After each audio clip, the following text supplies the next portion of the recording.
नमस्कार दोस्तों, आपका स्वागत है आपके ही YouTube चैनल एलएलपी पर। आज हम आपके साथ माननीय उच्चतम न्यायालय द्वारा दिए गए हाल ही में एक जजमेंट के बारे में आपको जानकारी देंगे। इस केस में एक महत्वपूर्ण प्रश्न उठा कि जो बैंक में लॉकर्स होते हैं, उन लॉकर्स को जब ऑपरेट आप करते हैं तो अगर उसमें संबंधी कोई सामान आपका अगर मिसप्लेस हो जाता है, जो कि कीमती सामान अक्सर होते हैं, अगर ऐसा हो जाता है तो ऐसे में कंज्यूमर फोरम आपको क्या मदद कर सकता है। तो आपको इससे पहले कि और बातें बताएं, इस बारे में ही ऑनरेबल सुप्रीम कोर्ट ने कुछ बातें कही हैं। सबसे पहले तो उन्होंने प्रिंसिपल्स लेट डाउन किए हैं इस जजमेंट के माध्यम से, जो कि पूरे बैंकिंग सिस्टम पे लागू किए गए हैं, और आरबीआई को निर्देशित भी किया है कि आप जब तक अपने रूल्स नहीं बना पाते हैं तब तक ये अप्लाई रहेंगे रूल्स, जो भी सुप्रीम कोर्ट ने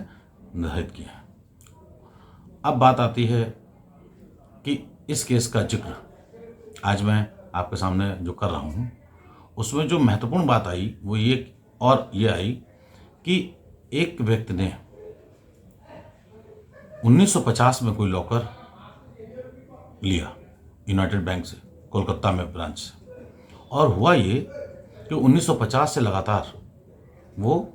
उनके पास रहा। लॉकर का जो किराया था वो समय समय पर वो देते रहते थे। तो अब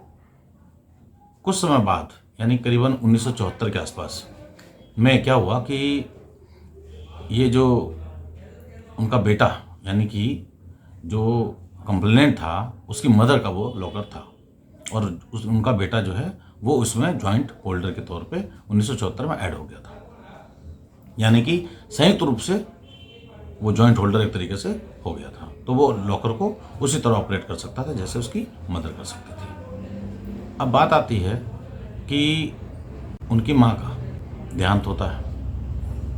तो देहांत होने के बाद इनके पास पूरा अधिकार रहता है। कंप्लेनेंट के द्वारा, जो जॉइंट होल्डर था लॉकर का, जब उसके द्वारा उस लॉकर को एक्सेस करने के लिए वो गया बैंक में, तो उसके सामने एक ऐसी चीज़ आई जो उसको हैरत अंगेज एक तरीके से कर सकती थी। उसको ये कहा गया कि चूंकि आपका लॉकर का किराया जमा नहीं है, इसलिए उसको बैंक ने तोड़कर किसी और को अलॉट कर दिया है, और इस तरीके से उन्होंने ये चीज़ करी। जबकि उसके द्वारा ये बताया गया कि मेरा किराया पहले से ही जमा है। जिस पीरियड का आप कहते हैं नहीं जमा है, उस पीरियड का पहले से ही जमा है। जब आपने लॉकर तोड़ा है उसके पहले से ही जमा है। तो ऐसी स्थिति पता चलते ही उन्हें समझ में आ गया कि ये तो गलत हो गया। तो बैंकिंग वालों ने माफ़ी मांगी। जो मैनेजर कंसर्न था उस समय, उसने इस बात को भूल के तौर पर दिया कि गलती हो गई है और इसके लिए क्षमा याचना करी, वो सब हुआ। लेकिन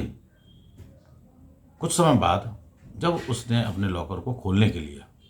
जब वो गया, और जब उसने खोला तो पाया कि जो उसके 7 ऑर्नामेंट्स रखे हुए थे उसके अंदर, उसमें से केवल 2 ऑर्नामेंट्स उसको अवेलेबल थे, दिखाई पड़े उसमें। तो ऐसे में वो चकित रह गया, और उसके पास कोई ऑप्शन नहीं था सिवाय इस बात के कि उसको वो उठाए बात को, अपने सामान के भरपाई करने के लिए कहे। तो इस वजह से उसने इनको नोटिस वगैरह दिए कि भाई ये चीज़ तो हो ही नहीं सकती कानूनी तौर पे, और ऐसा अगर हुआ है तो आप निश्चित तौर पे जिम्मेदार हैं, और इस जिम्मेदारी के लिए आप इसको क्षतिपूर्ति मुझे दें, नहीं तो हमारे पास कोई ऑप्शन नहीं है सिवाय जो फोरम्स अवेलेबल हैं वहाँ पर जाना पड़ेगा। अल्टीमेटली किसी ने अपनी गलती नहीं मानी, और 2 ऑर्नामेंट्स ही थे, इसी बात पे अड़े रहे कुल मिला के। तो अब क्या होता है कि डिस्ट्रिक्ट फोरम में कंज्यूमर प्रोटेक्शन एक्ट 1986 के तहत जो कानून पहले चल रहा था उसके तहत उन्होंने एक कंप्लेंट फाइल करी, जिसमें उन्होंने कंप्लेंट में एक प्रेयर करी कि चूंकि ये हमारे साथ इलीगलिटी हुई है और इन्होंने डेफिशिएंसी का मामला है ये, और ऐसे में इन्होंने हमारे ऑर्नामेंट्स को मिस किया है, तो कृपया मुझे या तो वो दिलाए जाए वापस साथ के साथ हो, और या फिर 3 लाख रुपए ये हमें उसके कॉस्ट ज्वेलरी के दें। दूसरी प्रेयर उन्होंने करी कि मुझे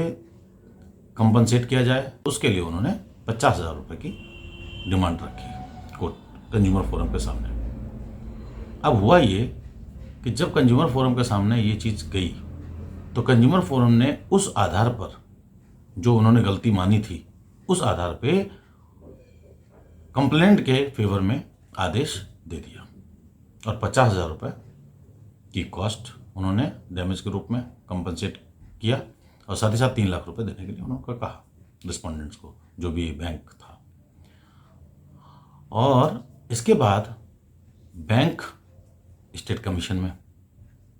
अपनी बात कहने के लिए गया कि भाई इसमें मेरी गलती नहीं है, ऐसा है वैसा, और जो भी एक तर्क दे सकते थे वो उन्होंने किया। तो वहाँ पर स्टेट कमीशन ने 2 बातें कही। एक तो ये कि जो ये मसला डिस्प्यूट आया है ऑर्नामेंट्स के मिसिंग होने का, तो ये कंज्यूमर फोरम तो इसको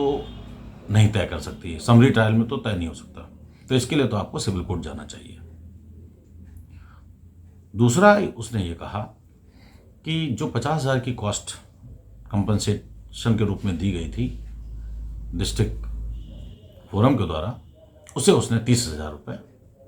करके कम कर दिया, मतलब 30,000 रुपये कर दिया उसको, यानी 20,000 रुपये कम कर दिया। तो इस तरह से स्टेट कमीशन ने उनको। अब क्या बात आई कि स्टेट कमीशन का जो ऑर्डर था वो अपीलेंट के अगेंस्ट में हो गया, कंप्लेनेंट के अगेंस्ट में हो गया। तो ऐसे में क्या हुआ कि उन्होंने माननीय उच्चतम न्यायालय में अपना केस डाला और उस जजमेंट को चैलेंज किया। उस जजमेंट को चैलेंज करने के बाद अभी हाल ही में 2021 में ही अभी वो जजमेंट आया है, और उस जजमेंट में ऑनरेबल सुप्रीम कोर्ट ने स्पष्ट तौर पे उन्हें जिम्मेदार पाया, और उनके जिम्मेदारी पाते हुए उन्होंने 5 लाख रुपए कंपनसेशन के रूप में अपीलेंट को देने के लिए कहा। साथ ही साथ 1 लाख रुपए और जो लिटिगेशन कॉस्ट है उसके लिए 1 लाख रुपए देने के लिए कहा। इस हिसाब से 6 लाख रुपए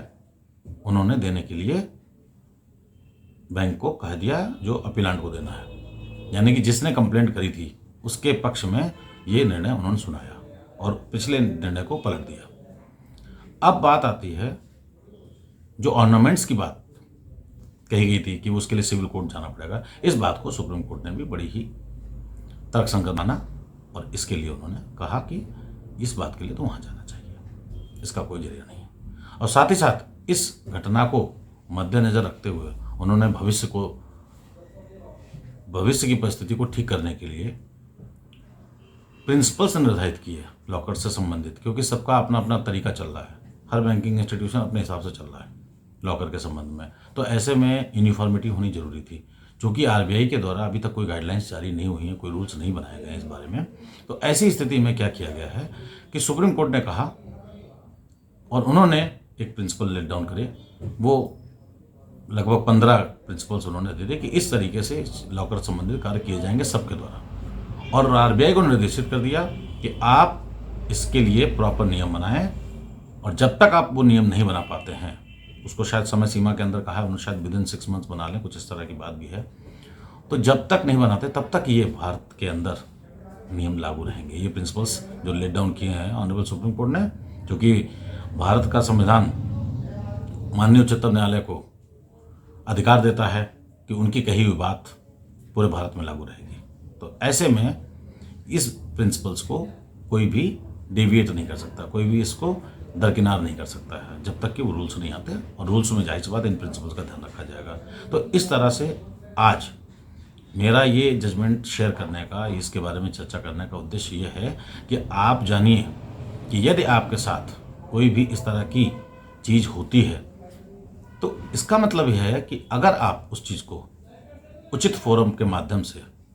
अपनी बात रखते हैं तो निश्चित तौर पर अंतिम रूप से आपको सफलता मिलती है। इसी के साथ अभी के लिए इतना ही, फिर मिलते हैं एक नए वीडियो के साथ। तब तक के लिए धन्यवाद।